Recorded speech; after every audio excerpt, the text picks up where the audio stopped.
With the YouTube adpocalypse still looming over many channels, if you want to support this one, check out my Teespring store for the latest merch.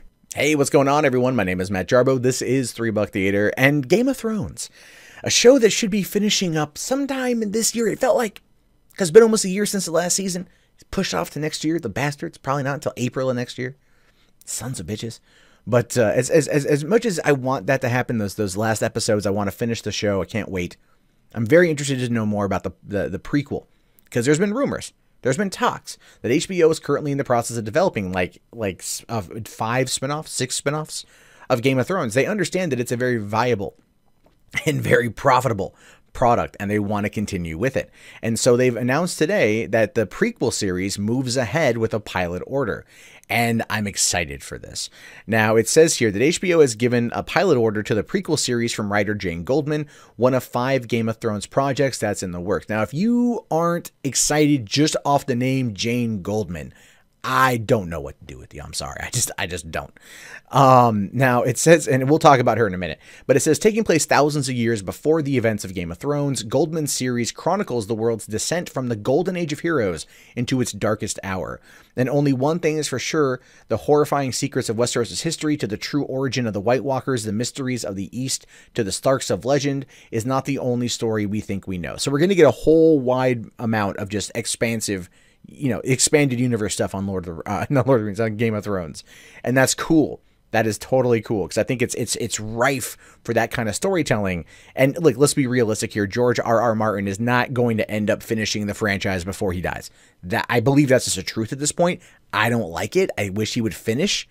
But he's I don't know where he's at right now. I think he's just collecting the money from HBO. Like, I don't got to do any work and I make all this cash. Cool, screw it. But we get to still go back to Westeros because it's a fun world to be in, minus all the incest. Although you might be into that sort of thing, so maybe that is that's a thing for you. In which case, cool. Just don't talk about it publicly. Now, it's going to say here that Goldman co-created the project with George R.R. Martin, whose Song of Ice and Fire novel series is based on Game of Thrones. Goldman and Martin wrote the story, with Goldman writing the teleplay, basically meaning that they plotted it and then she wrote it, but that's probably for the best. She will also serve as showrunner, which, that makes me happy. She and Martin will executive produce alongside with Daniel Zellman and Game of Thrones executive producer Vince Gerardis. Now, we do know that D.B. Weiss and David Benioff are moving from HBO and Game of Thrones over to Star Wars, and they are kind of leaving this new show in some of the other producers' hands. And I think that's going to be fine. I think that's going to be perfectly fine. Because I think Jane Goldman is a treat to have on there. I'm so excited that she's involved. Now, she's a British screenwriter and producer. Her past screenwriting credits include Stardust, Kick-Ass, X-Men First Class, X-Men Days of Future Past, KINGSMAN The Secret Service, KINGSMAN Golden Circle, and she's attached to write the live-action remake of The Little Mermaid and KINGSMAN 3. And we will be talking about KINGSMAN 3 today on the channel as well. Goldman is also the author of several best-selling nonfiction books. And yeah, that's fantastic. Now, we don't know about the exact nature of these 5 spinoffs that are happening at HBO right now, though Martin has made previously clear that each project is a prequel rather than a spin-off, and that none of the current main cast of the series will be involved. He also ruled out fan theories that any of them will focus on his characters, Sir Duncan the Tall and Aegon the Unlikely, or Dunk the Egg, as they are popularly known. He also said that Robert's Rebellion will not be the subject of any of the prequels. And that was rumored for a while, that Robert's Rebellion was going to be a big part of it, a prequel series leading directly into the Game of Thrones. And I honestly feel that that'd be very interesting, because knowing what we know now, especially about the motivation for the rebellion, would be like super interesting to watch it play out. But at the same time, since that's already been kind of spoiled, watching it would also remove any of the drama and tension, because we already know everything. I don't want to spoil it if you haven't seen it, but we already know everything. And so it's kind of not really a point. So I get that. Kind of like the Star Wars prequels. We already know what's happening, like the spin-off movies, Rogue One and Solo. Like, we already know the general idea, so why tell us? It'd be like all of a sudden if they came out and said, like, oh, we're doing a Bothans movie. Everyone's like, why? Like, we already know many of them die. Like that. So that's the whole point is, will they maybe one day do that? You never know. It depends on how popular these things are. Obviously HBO is in the Game of Thrones business and they don't want to stop. And I completely understand that. And so we're just, we're waiting now. We're waiting. And so here's the thing, moving ahead with a pilot order at HBO. What this tells me is they're going to shoot it this year. The Goldman's already written it. They're already probably in pre-production right now. And they're going to shoot this year, probably going to shoot this summer, and they're going to have it ready for next year. Now, I would argue that Game of Thrones is going to release its final season April of next year because it originated in April 2011, kept going in April. So I think they're going to go back to that.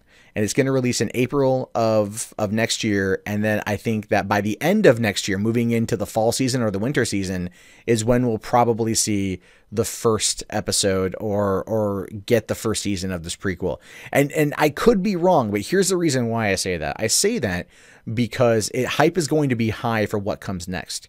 And so HBO is going to want to strike while the iron is hot. They don't want to wait 2-3 years to release a pilot, to release this new season or this new prequel show.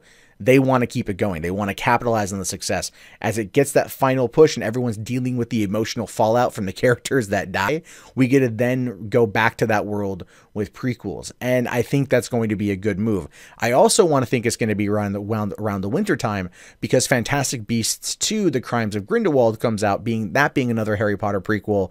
And that's going to be talking a lot about the Harry Potter franchise, which is also Warner Brothers owned, and Warner's owns HBO. So, I mean, not that the two are going to have a crossover, but I mean, I think there's going to be maybe a little bit of somewhat cross promotion or the idea of trying to get that hype around Harry Potter. And those people are probably going to watch Game of Thrones as well. And if you don't think that they do, they totally do.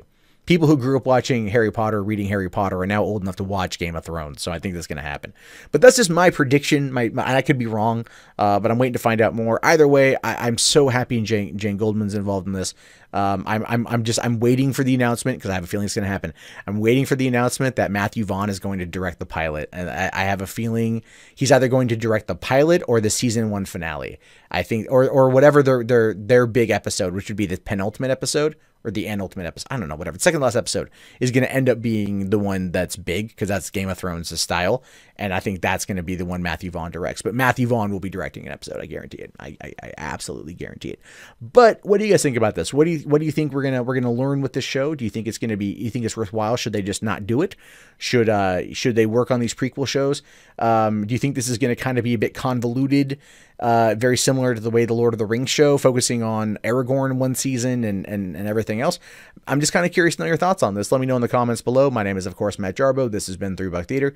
If you haven't already, please thumbs up the video, subscribe to the channel, check back often for more content from me. And if you want to see more content from me, you can do so right now.